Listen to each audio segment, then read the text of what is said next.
Hello, happy people. This is Mr. Wilcox coming to you for the last time from my kitchen table because this will be our last day of notes for statistics this year.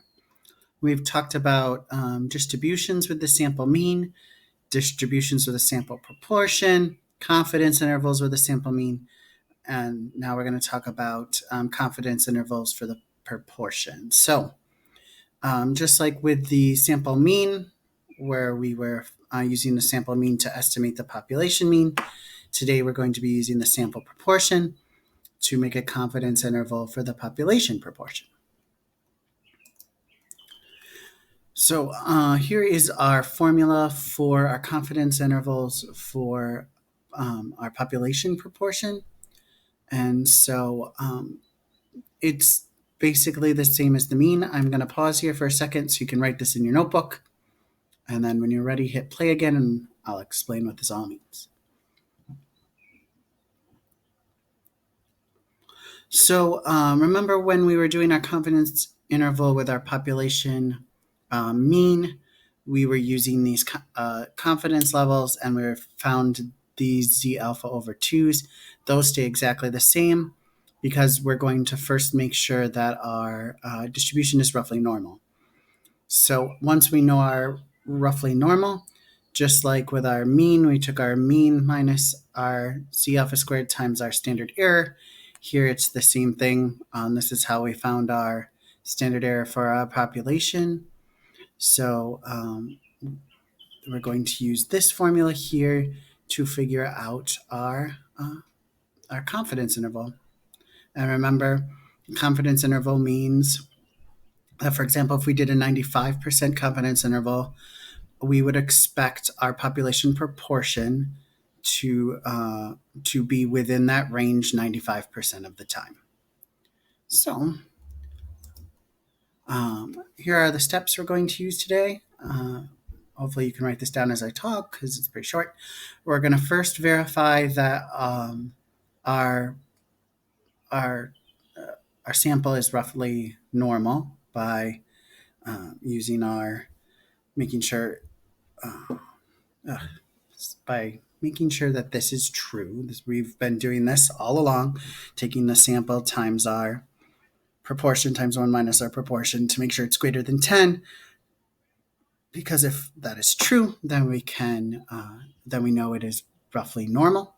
And once we know it's roughly normal, we can make a confidence interval because if we know that it's roughly normal, we can use our z-scores and our z alpha over 2. So here's our example. I'm going to pause here for a second so you can pause the video, write it down. When you're ready, hit play. All right, so our example says in 2009, a survey of 800 randomly selected 16 and 17-year-olds living in the U.S. asked whether they had ever texted while driving. 272 indicated that they had, and we're going to obtain a 95% confidence interval for the proportion of 16 and 17-year-olds that text while driving. So first thing we need to do is we need to find our sample proportion or our p-hat. Our p-hat, they told us 272 of our 800 respondents said that they had text while driving, so our sample proportion there is 0.34. And once we have that, we can take our sample size, our 800, times our proportion, 0.34, times 1 minus our proportion. 1 minus that would be 0.66. And if we do that, we get 179. Oops, that is not a 9. There we go.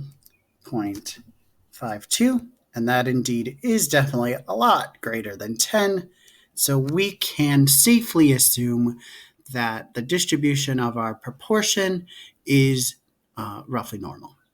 So once we know that, we can plug in all our information we want to know for our sample proportion. So using the formula we got on the last slide, we're going to take our p-hat, which is 0.34, and we're going to subtract our z alpha over 2, and for a 95% confidence interval, that's 1.96.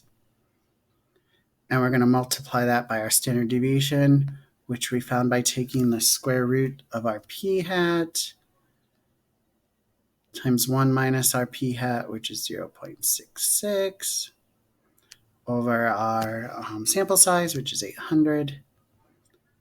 And that's going to be less than or equal to our p, less than or equal to our 0.34, plus the 1.96 times that same square root.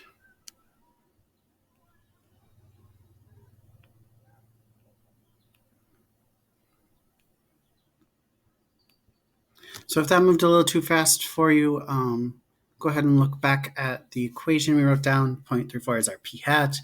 1.96 comes from that table for a 95% confidence interval. 0.34 is our p hat. 0.66 is 1 minus our p hat, and 800 is our sample size. So if we put these numbers into our calculator, we're going to get 0.0307. Should be less than or equal to our p, which is 2.0373. So since our sample proportion is 0.34 and a 95% confidence interval, for our population, if we took the entire population of 16, 17-year-olds and we found the proportion that actually texted and drived, we would expect that 95% of the time it would be between 0.307 and 0.373. So that is finding a confidence interval for the population proportion using a sample proportion. So that's it for the year. I hope you're all happy. I hope you're all healthy, and I hope you all have a great day.